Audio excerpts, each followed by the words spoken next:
What are we doing? Surprise, it's me! Hey!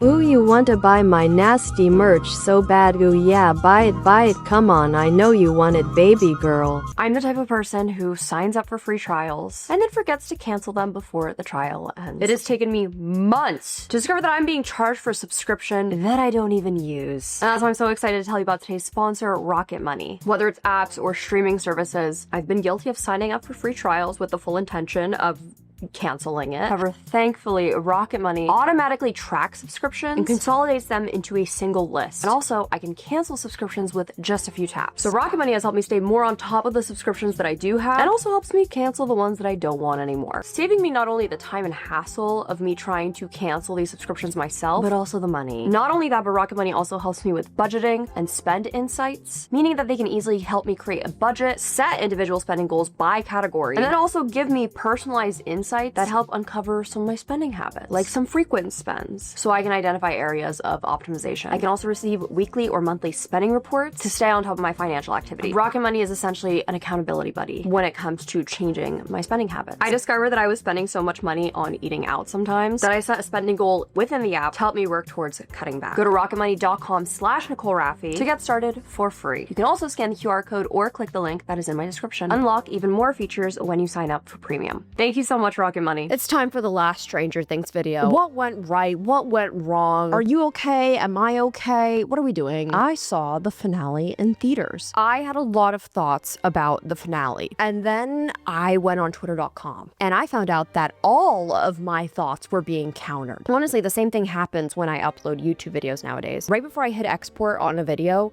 I think to myself, surely I didn't do anything or say anything in this video that would cause someone to be upset with me because I didn't have a malicious bone in my body making this video, and I had positive intent with everything I said. And every single time I am so mistaken. I think an important question to ask ourselves, are we disappointed in the Stranger Things finale because we're actually disappointed? Or are we disappointed because the internet told us to be disappointed? If you're watching this video, there's a large chance that you have actually already seen the last few final episodes. So in this video, I want to heavily focus on what went right, what went wrong, of course, plot holes, disappointments, don't look at my fucking Vecnusy, and my final thoughts after watching the documentary One Last Adventure. Hold on, let me pull out my hand. Okay, now episode 5, right after William defeated the Demogorgons with his mind, Joyce and Mike are like, oh my god, you're a sorcerer, and this is really awesome, but we also have a bunch of kids to save because they all got taken. Meanwhile, all the kids are stuck in the abyss, hooked up to the mind flayer. We know that now. And their minds are all in Henry's mind, Mr. What's-Its mind, Mr. What the Fuck Ever. Essentially, he's like the Pied Piper and trying to convince all these kids he saved them and that they can draw this new world together. Henry basically wants to combine the Abyss, the Upside Down, and Hawkins, or the real world, all into one. We get a lot of scenes this season, especially where it is the characters basically explaining to the audience what their plan is and what is going on. Probably because they know that a lot of people are going to be on their phones, and I hate that. So Joyce is literally there like, okay, here's the plan about how we're gonna save all the kids, and Will is gonna end Vecna once and for all. And basically over-explaining their plan. And this has been relevant in every season of Stranger Things, but I feel like it's been really, really bad this season especially. It's very constant. Sometimes I wish that the writers would trust the audience to be paying attention to the show, to understand what is happening instead of just like rewarding bad behavior by being like, hey, we'll give you a recap like every 25 minutes, don't you even worry about it. And I wish there was more showing instead of telling. We get an example of like popcorn popping in the microwave. And Lucas is like, oh my god, eureka! We just have to heat up the Demogorgons. Kali explains to Eleven that they were holding her in the lab and to give her blood to other pregnant women to essentially create more children like Elle and Kali. Fucking nightmare of a scene for someone like me who's a little afraid of pregnancy, but hey. I feel like this was a really good opportunity that Henry killed all of his siblings in the Rainbow Room years ago, not because he wanted to gain their powers, but because he was actually trying to protect them and spare them and keep them from suffering further, because his blood was in all of those children. That is something that is talked about within the play, which I do mention in my season 1 video. Like, how cool would it have been that Henry took out all these kids? Basically, that he had good intentions of not continuing the cycle. Spoiler alert, we didn't get that. Steve and Dustin split up from Nancy and Jonathan and end up tussling and having a fight in the Rainbow Room. Steve says that Eddie saved no one the night that he died. He wanted to play hero and he made a dumb call and got himself killed, which is like something that I've been saying for years now. Like, I agree, like, yeah, like low-key, yeah, he did. I've been thinking that this whole time. And Steve doesn't want to fight with Dustin. He just wants Dustin to quit it, but he's like throwing a tantrum. So we do see Steve getting his shit rocked once again this season. Except this time it's not by Russian military, it's not by Billy, it's by Dustin himself. That's crazy. Meanwhile, Nancy and Jonathan find a door that leads to rooms completely melted without any spores or clean air. I don't think that ever got explained. Also, a bunch of melted military. So Kali is trying to get Elle to understand that this program is beginning again and that there is no hope for them. It is not the drugs, it's not MK Ultra that got them their powers, it was Henry's blood. Something that was mentioned in the play. That Papa's children were always pale imitations of Henry, only one was truly like him. 11. But why? That's like never explained. Why is 11 the one true kind of imitation of Henry? Why does 11 have stronger powers than any of the other children? Just never explained. Why is Elle's blood different? Why is she more powerful? Because Kali's blood isn't working. She's just making the pregnant women and the babies sick. But they're like looking for 11 so that they can do blood transfusions with her and other mothers and babies. Why is her blood special? And basically tells her there are no happy endings. We should kill ourselves. Oh my god, wouldn't it be crazy? Wouldn't it be crazy, guys, if we just killed ourselves? Guys, I think that we should die. Holly's walking through her memories with Max, retracing her steps basically, and she goes to the merry-go-round and says, "That's wrong, it should be yellow." Like, yeah, no fucking wonder that fans are looking into every single tiny detail of this show, because the Duffers did say, pay attention to every detail. But for example, when we see the arrow on the power voltage dial change colors, we're like, oh, this is gonna mean something because the merry-go-round color being changed meant something, so clearly this dial is gonna mean something. It didn't mean anything. It didn't mean anything at all. Anyway, as Holly and Max are trying to escape through their memories, Vecna shows up. And meanwhile, Will is able to tap into Vecna because the Demogorgon got heated up, and Will breaks Vecna's leg. Jamie Campbell-Bower's acting this season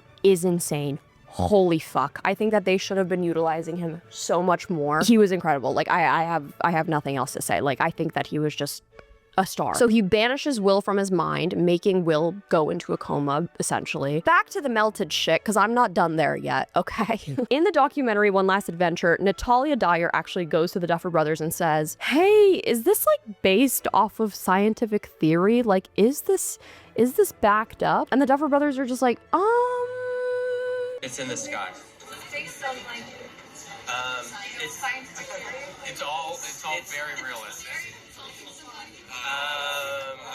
They literally admitted that they were actually working backwards on this scene, knowing that they needed to create a problem for Nancy and Jonathan where they need to almost die so that they confess their feelings to one another. And that the melted room came as an afterthought because they were literally working backwards. Which in the grand scheme of things, I wish that they didn't include. Like, I wish that they just used their melted room for like a future project and like actually use scientific theory with it all. It looks really cool. Adding a whole other factor to the upside down and this like sci-fi universe doesn't really make sense and confused a lot of people, to be honest, and just caused a lot of people to be like, so what the fuck was up with the melted room? Like, hello? Dustin ends up finding Dr. Brenner's office, which is filled with drawings of this exotic matter. These beautiful, perfect drawings. Even though in season 4, Papa was like, I was never really much of a drawer, in his transatlantic accent. I was never much of a drawer. It's cancelled. Anyway, and then Nancy just had to shoot at the exotic matter. Girl, what are you doing? You don't even know what that is. Mr. Clark sleeping with the librarian that Hopper was sleeping with. What happened to Mr. Clark's ex-girlfriend? Hello? I'm just happy that Mr. Clark's back in it. Anyway, shooting the exotic matter basically created this huge rift, the single source of energy that holds the giant endometriosis wall together. And Nancy just shot it so everything starts melting. Nancy and Jonathan are not melting. Everything around them is melting. Nancy and Jonathan are not.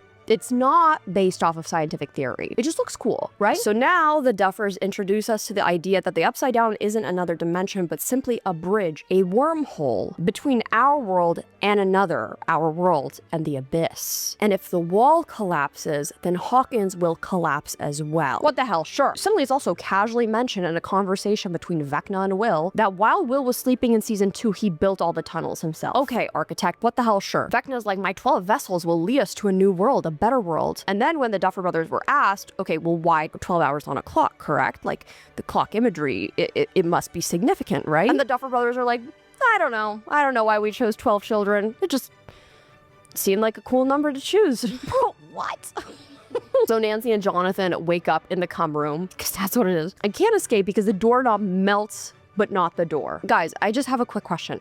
Why doesn't Collie have a British accent anymore? So Collie is so pessimistic and basically is telling everyone like, she's getting weaker. She should kill herself because she's getting weaker. Girl, you are killing everyone's vibe right now. I would hate to be high around her. I don't even smoke weed, but she would give me such a bad panic attack. I was right in my season 5 volume 1 video. The cap to the telescope is in fact in the shape of the cave outline, not the mind flare like I thought, but alas. And basically Holly has to line up this cap with the cave, and then a trapdoor will open to another cave. And what Jonathan and Nancy think are their final moments, Nancy's like, hey, I don't really love your music taste. And Jonathan's like, you know what? I actually don't fuck with your work. I don't like reading your writing, your literal passion. And Nancy's like, well, I don't love that you're late to things sometimes. To which Jonathan's like, hey, your clothing that you really love, your pink sweater, I donated that. I feel like these arguments are not comparable, in my opinion. Chew me up, spit me out for being a Jonathan hater since season 1, okay? Whatever. I don't care. The show's over. And so Jonathan's like, hey, I was actually gonna propose to you because I thought it would fix all of our problems. So Nancy Wheeler, will you not marry me? And people still left this scene thinking that they were a couple. Like, no, baby, this was a breakup scene. So much so that the Duffer Brothers had to confirm it in like a publication the next day and be like, no, they are broken up. And so here they are breaking up before they think they're gonna die, throwing the ring and all. And you know what? I think they should have died. I do think that Nancy and Jonathan should have died right then and there. I think the stakes would have been added for Joyce and for Mike. It would have been fitting, causing more motivation and anger towards Vec. Like, I don't know. We have had no major deaths this season after the Duffer Brothers basically teased that there would be so much death and so much carnage. But no, the cum room stopped coming for whatever reason. So they lived. Seeing the play, I really, really like this next scene in the cave because I've been wondering for so long what had happened to Henry in that cave. It's alluded to in the play, but it's not explained what happened. A scientist is seen with a briefcase and Henry finds him, and then the scientist ends up shooting him in the hand. And then Henry beats the scientist with a rock. Essentially the loss of Henry's innocence, his first person that he has killed. And right before he opens the briefcase, the scene is cut away. So Robin and Vicky are with Lucas, who's carrying Max, and they're trying to escape a horde of Demogorgons in the hospital while Lucas is still trying to wake up Max with her music. And in the documentary, Maya Hawke has to literally remind Shawn Levy that she wants to do her lines in a whisper because Lucas does not know that Vicky and Robin are together. And so she wants to be like secretly holding her hand and whispering to her, which a lot of people online are like, why doesn't the director know this? Why is the actor having to remind the director of key details? So Karen Wheeler puts oxygen tanks inside of the dryer at the hospital, blowing up the Demogorgons. Love Karen, love you girl, love you, love that she's such a hero, but I still stand by thinking that her and Ted should have died in episode 2. When I was at the premiere, we were shown episode 1 in the first 10 minutes of episode 2, and I was fully convinced that Karen and Ted died because I was like, there's no way they sustained those injuries. Wow, the stakes are really, really high for this season, and it made me really excited and scared because I was like, oh, no one is safe. No one is safe if they're starting off the show that fast and someone dies. Spoiler alert, we don't get nearly as many deaths as we were kind of told we were going to. So Max and Holly basically have a podcast in Henry's mind before running to Max's memories, and then she tells Holly, hey girl, you can't come with me. This is my body. You cannot come into my body. I love Max's Kate Bush scene in season 4 so much. It makes me cry every single time. I feel like it moves me so much. I don't think that it can be recreated. Just because they're in the same place, in Vecna's mind lair, and they're playing an orchestra rendition of Running Up That Hill, I don't think the scene can be recreated. And I don't think it should be. I think season 4 was perfect as it is. Max is such a good role model for young girls out there. Like literally, she's like, you don't need a boyfriend. You yourself are powerful. What connects you to the real world is your strength. You are a lot stronger than you think you are. But I've seen a lot of criticisms online, especially about the lighting for this scene specifically, and a lot of criticisms that they were just trying to reheat season 4's nachos. But Max is back. Max wakes up out of her coma with them playing When It's Cold I'd Like to Die, which they played that when she died in season 4, so now that it's back, she will always make me so emotional. Sadie Sink, I don't think she can do anything wrong in my eyes. Her coming to life, her relationship with Lucas, the love between the two of them, it's so believable. I love them. They are the only relationship in the show that I actually really care about. People online were also disappointed that Elle didn't seem very excited to see Max come back to life. Also, Hopper is there, and he's like, welcome back, kid. Like, the last that Max knew of his existence, he was dead in the mall fire. Karen's out here helping, trying to defeat the Demogorgons in her own way. What's Ted doing? Not shit. Laying in that goddamn hospital bed. If they're gonna make you live, get up. So while Holly is ripping out of the Mind Flayer, they did forget to edit out her Under Armour logo from her undershirt. Ooh. Oh. Yeah, so those editors were rushed as fuck. I know what that's like. Do you know the pain that I feel when I upload a YouTube video and then I rewatch it back and I realize that I said a sentence twice and I forgot to like edit out one of the takes? It hurts really bad. It hurts really, it's really, really rough. I am one woman. There are thousands of people working on Stranger Things. Everyone's hanging out in the Upside Down, not like it's dangerous as fuck. No Demogorgons, no bats, no vines, nothing. You know what we moved on too fast from? It's too big. It's not gonna fit. Steve hears that all the time, and he goes in anyway, don't you, Steve? What the hell's wrong with you? What? We moved on way too fast. We moved on way too fast. Steve is hot and sexy and a genius and comes up with the final plan to save the world. I expect nothing less from him. So Mike starts working on a bomb. How does he know how to build a bomb? Basically, they're using a record to spin round and round and round. And when this wire touches the warrior, then the Upside Down will blow up. So they have enough time to get out of the Upside Down from the start of that vinyl to the end. Nancy goes up to Steve, asking if he's ever used a gun before, and the yearning eyes. Girl,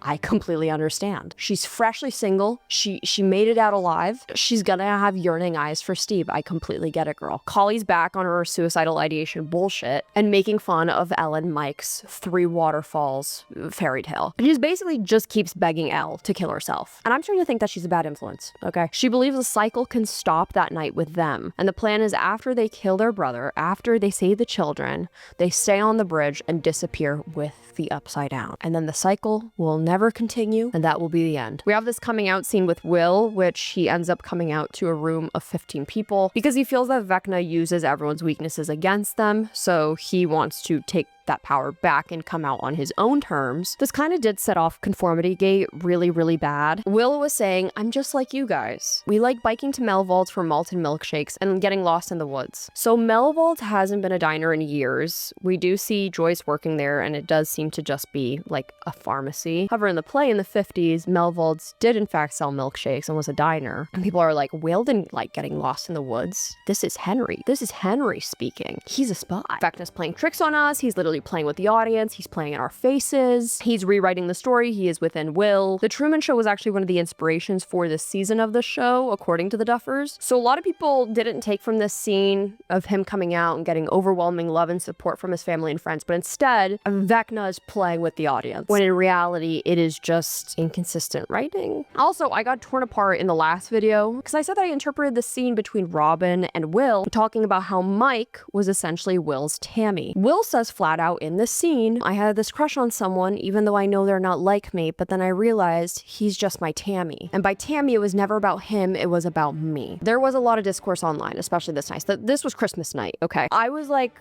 first of all, I need an apology from all of you guys for saying that I lack media literacy. Second of all, I'm going to the fucking cottage, leave me alone. A lot of discourse online is like, Mike is not his Tammy. Tammy is a fleeting crush, a random girl in a class.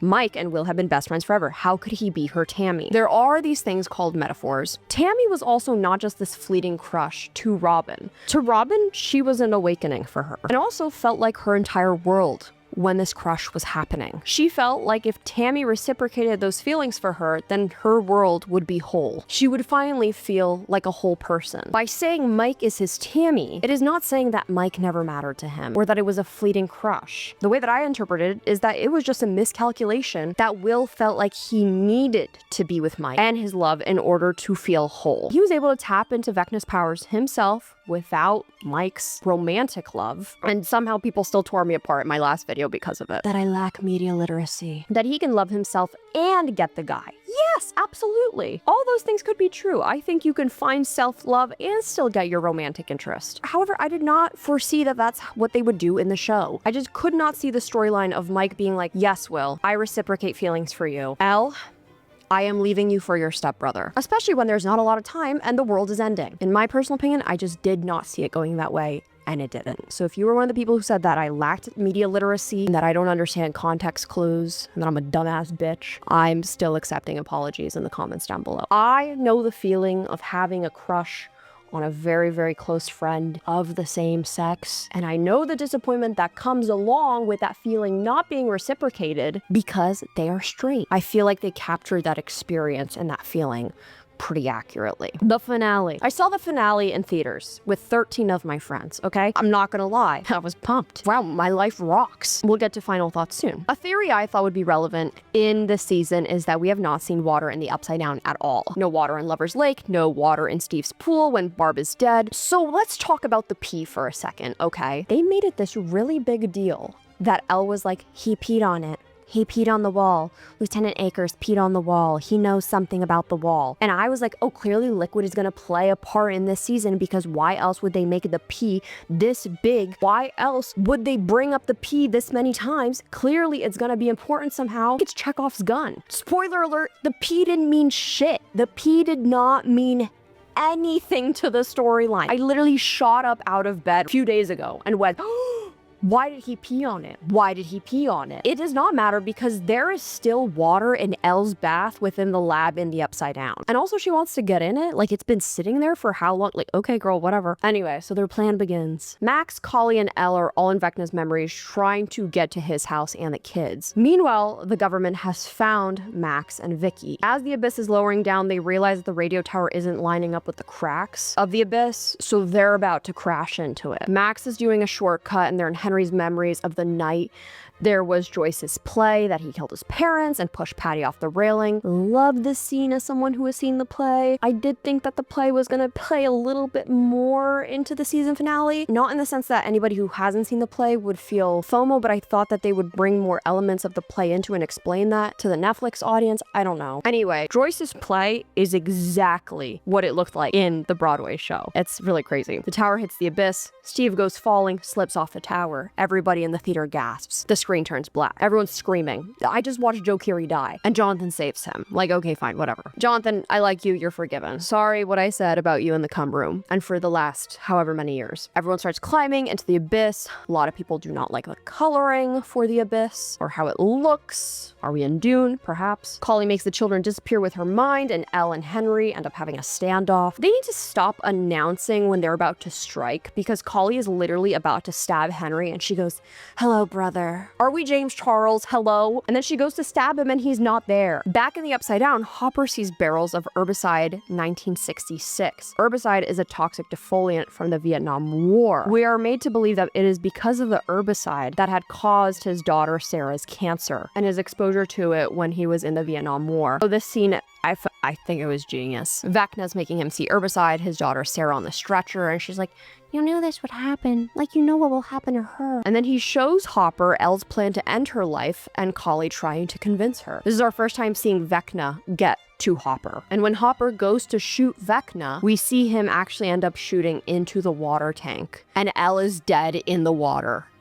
As much as I want Elle alive, obviously. Oh my god, I thought this scene was so genius and so beautiful, because oh my god, how awful is that Hopper would have killed Elle? Everybody in that theater was like on high. It was insane. It was insane. Everybody was so scared. Elle, Collie, and Max disappear from Vecna's mind. Turns out Elle was never actually shot. It was just a ploy for Vecna to get Elle out of his mind. But now Hopper has ruined the operation because now Elle is out of her trance. How fucking powerful would that be, though, if Hopper had actually shot and killed Elle? How heartbreaking it would be. Like, it made me feel like shit. So then Hopper's like, "Hey, what's all this about then? About you wanting to kill yourself? Hello?" And then Collie goes to shoot Hopper? Like, oh my god, everybody chill out. And he's pleading to her to not end it all, to give her life a chance, that he's gonna find a way to make it work. All the children make it to the cave, where Henry won't enter because of his PTSD. Like, I see you, fellow PTSDer. And not only do all the kids make it to the cave, but so does Trisha Paytas. But now there's nowhere to hide, since you pushed my love aside. I'm out of my head, hopelessly devoted to you. now Henry is entering the cave, battling his inner demons. He's doing the work. He started going to ERP. He enters the godforsaken cave despite his PTSD. In the lab, in the Upside Down, the hedgehog is being used to block Elle and Collie's powers, and Hopper grabs just Elle to protect her. I think he's big enough. And Collie's small enough, I think that he could have grabbed both of them and saved both of them in that moment. But he's like, fuck you, Collie, you want my kid to kill herself. I'm not saving you. And Murray's like, okay, I need to disable this hedgehog so these girlies can use their powers. And he starts running towards the helicopter with a bomb. And I got so excited thinking that he was going to sacrifice himself and jump off the ledge with the bomb just for him to only throw it.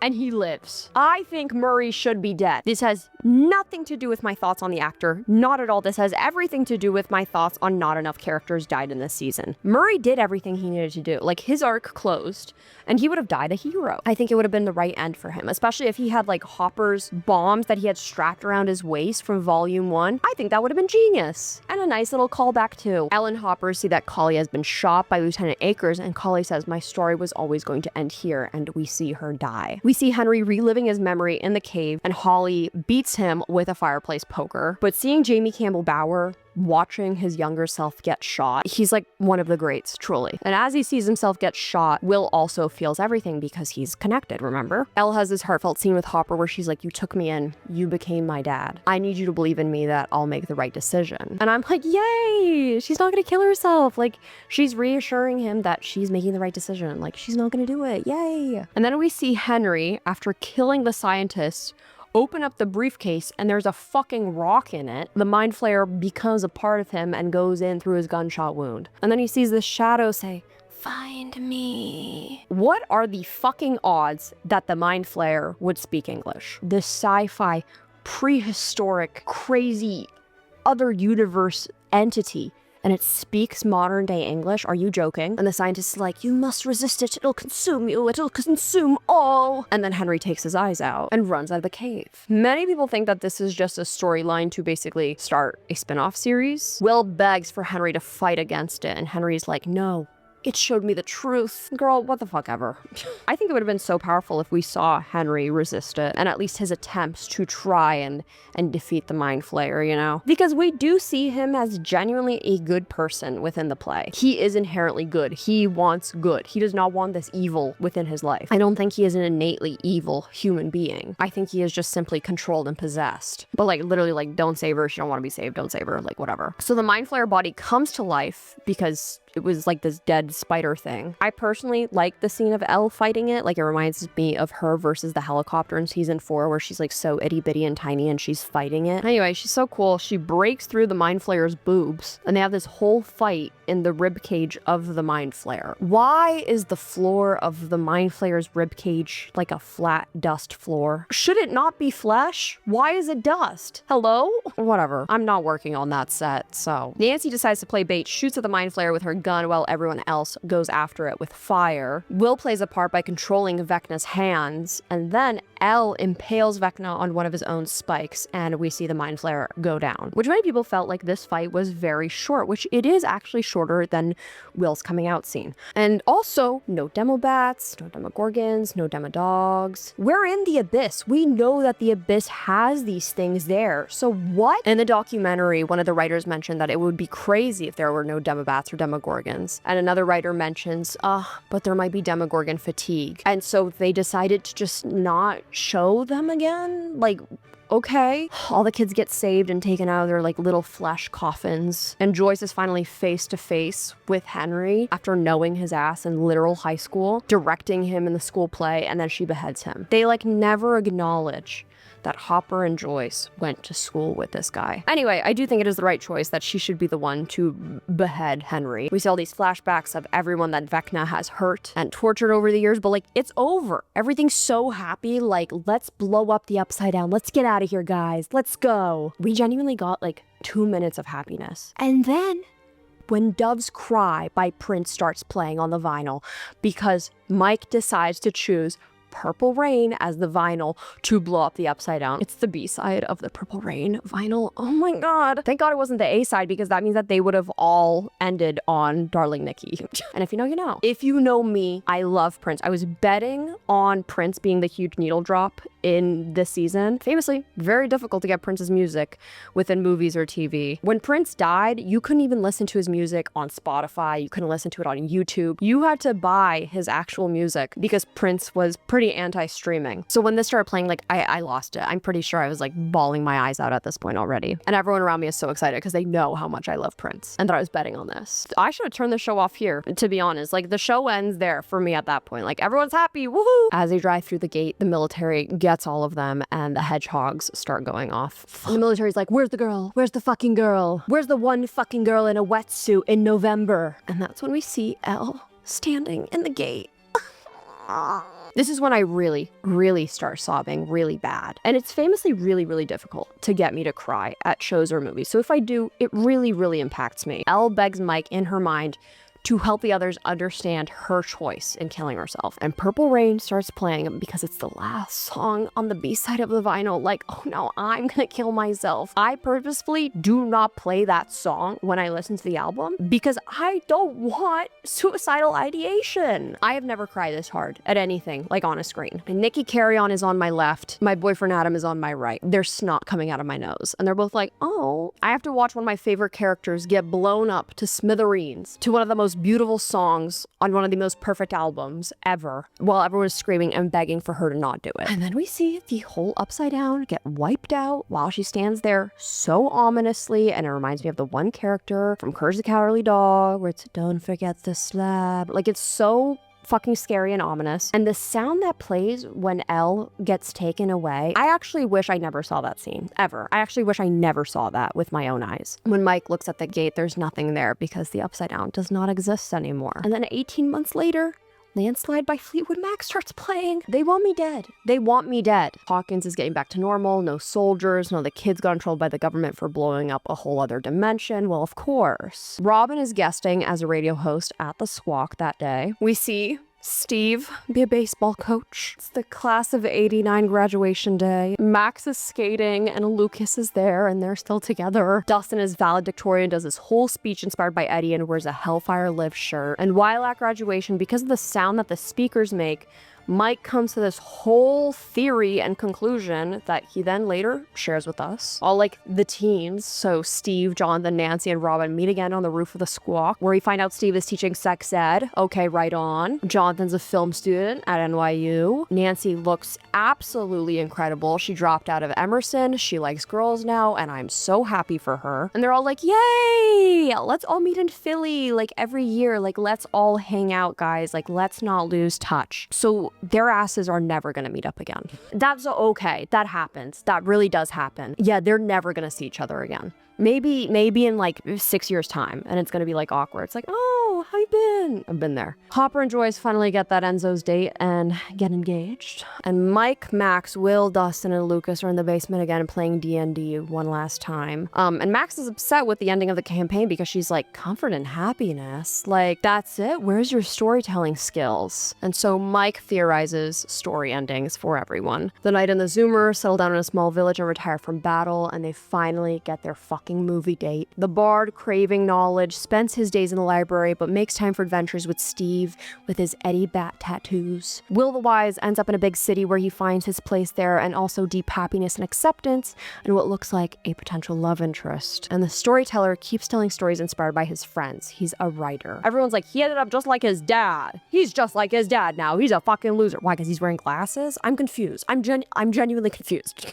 I do not agree with people when they say that. But he says that he can never tell a story of the mage, the real story. Mike theorizes that Callie did not die yet, and then she used her powers to make people think that she died, and then cast a spell from far away, the spell of invisibility, and that is when Elle had escaped. The mage you saw die was not real. Mike likes to imagine that she's in a beautiful land somewhere far, far away. She's in fucking Iceland with 3 waterfalls. Now, it's just a theory, but in this theory, she finds peace, and the rest of the party decides that they also choose to believe that that is real. As they all put their D&D books away, say goodbye to their childhood, they go up the stairs. Holly and her friends go downstairs to work on their own campaign. And that is the end of Stranger Things. I gotta say, Fuck, I love the ending.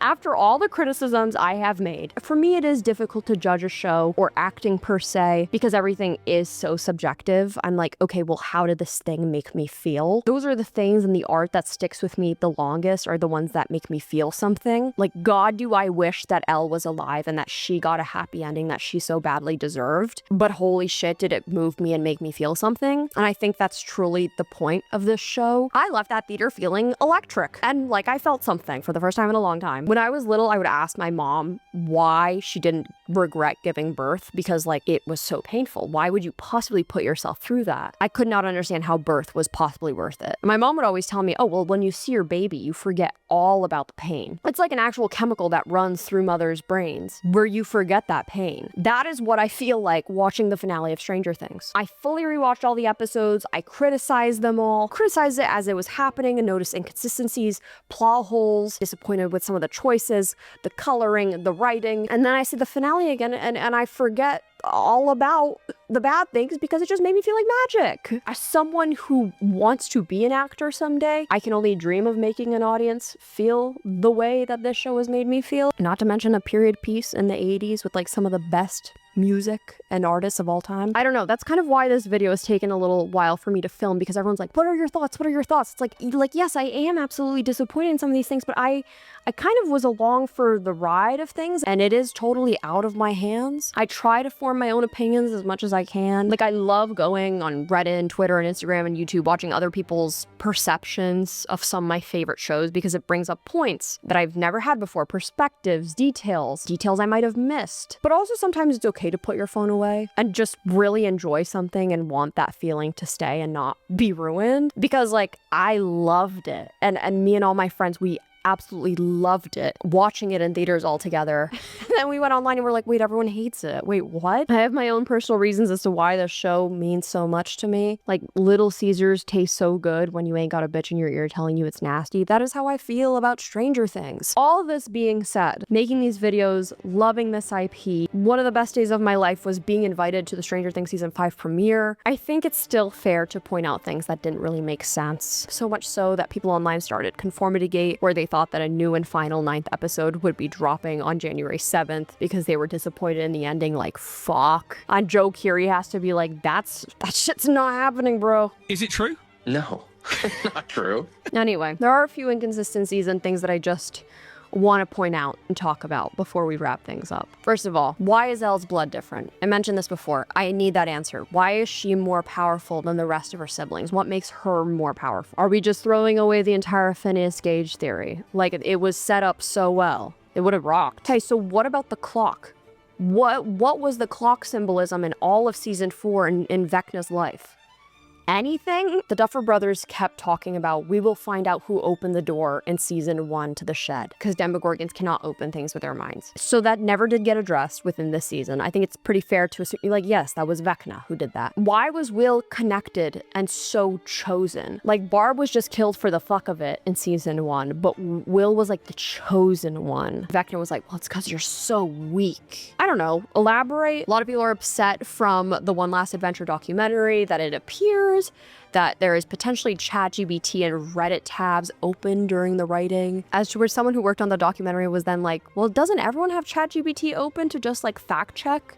No! Some of us want real answers and accurate information and don't use ChatGPT at all. But okay, where the fuck is Max's mom? Where is she? Hello? There's also some like kind of shady posts done by some people within the cast. Like, for example, Matthew Modine writing a comment that says, probably written by that new writer, Chat something or another, hashtag end of the world as we know it, referring to ChatGPT, as well as Randy Havens, who plays Mr. Clark, posting that he was gifted the paper plate from season 1 as his rap gift. And the police officer who we see in seasons 1 through 4 says, you deserve more, my brother. I accidentally kept a watch from season 3 and now I'm glad I did. With people being like, damn, all you got was a paper plate, which the paper plate is very, very important for the entire show. And like Mr. Clark plays a huge role, but some people are just disappointed he didn't get a better rap gift. Anyway, Will did not get injured or hurt from the fight scene with the Mind Flayer and Vecna at the end. The Duffer said that it happened off screen because they want to focus on the fight, but like Will would have absolutely gotten affected by, I don't know, Vecna getting impaled because he's like part of him. So that would have been obviously cool to see, or the stakes being really high of like, oh no, we can't kill Vecna because then Will dies. Like, hey, make the stakes higher. I don't know. The military just goes away. Like the military just disappears. Like Hopper and Nancy killed a lot of people in the military. A lot. All those pregnant women and their babies dead. How did Hopper become a cop again? Was he just like, hey, I didn't die in that mall fire years ago. Can I have my job back? What about the goddamn pee? What about the fucking pee? We need to talk about the pee. Genuinely, what is up with the pee? I don't need everything answered. It's impossible to wrap everything up from hours and hours and hours of a show. But my final thoughts on the show are, I do think that they took a bigger bite than they could chew, considering that they treated every single episode like it was a movie. I don't know if the time frame fits for that. If you didn't know, in the documentary they kept mentioning how they started filming episode 1 of season 5 without even writing the final episode yet. That's really scary to me. Granted, there was a writer's strike for a year, which definitely took away time from writing, but ooh, wow. Like that left a lot of people being very, very shocked, because then people working on the team were like, yeah, we don't know what's happening. In my personal opinion, I think that the romantic relationships are the least interesting part of the show. I think that it's these friendships and these platonic relationships that are super interesting. I never cared about Stancy, Jancy. I don't care about Malevin. I don't care about Byler. I think Lucas and Max are really cool, and I think they're a really well-written couple, but that's kind of about it. I think there's so much more lore that goes into the show that is so much more interesting that I'm surprised that people actually do watch for the romantic plot points of the show, because there are way better shows to watch for that. I love how this show made my heart feel. Not necessarily my brain, but my heart. Heated rivalry definitely filled a void for me that I felt that I was getting from the show. I think so many people think that there's so much secret messaging that happens within this show, like Easter eggs and ooh, pay attention to these small details like the Duffer Brothers will tell you to do, not realizing how much are honest and genuine mistakes on set. A dial being the wrong color, Holly's Under Armour logo being left in, the Taylor Swiftification of like these looking into these tiny details. I don't think every piece of content is made to be consumed like that, and I'm sure at one point or another Taylor Swift is like, fuck, what did I do? Because now she kind of has to keep up with this like Easter egg secret point lore thing, and if she doesn't, it's like, oh damn. I think more people should have died. Yeah, a lot of people have very strong feelings about Elle's death. I love Elle dearly, and I feel so drawn towards her, an abused child who so badly just wanted to live a normal life and couldn't. And her story and her ending is not one of hope, but something like so deeply tragic, and I do think she deserved better. I don't think she should have had to make that choice, or like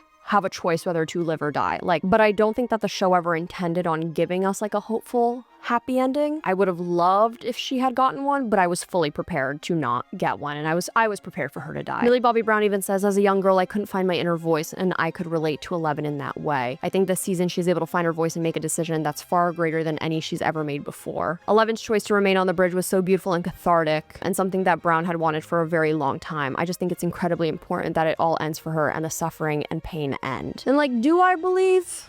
I believe. I actually don't know if I believe. I haven't thought that much into it because it'll make me too sad. So I have chosen to not believe anything at all, to be honest. That is the end of my Stranger Things series, and like the last Stranger Things video that I'll ever make. Surely there's nothing that I could have said in this video that will upset anyone, because I meant everything with pure intention and I didn't have any malice in my body whatsoever when making this video. Surely everything will be consumed with positive intent. If you like this video, please make sure that you leave it a like. It helps me out so much. Also, leave a comment. If you also have any questions at the end of this all, your thoughts on the ending, I want to hear them. Make sure you subscribe if you want to be nasty, if not you're disgusting. Also, make sure every bell notification is on so you know every single time I post for gross. I also have merch out right now if that's something that you would like to shop. Thank you so much for watching these. I have absolutely loved making them. They have consumed me, taken away a lot of my life with copyright issues, and I wouldn't have it any other way. And what about the pee?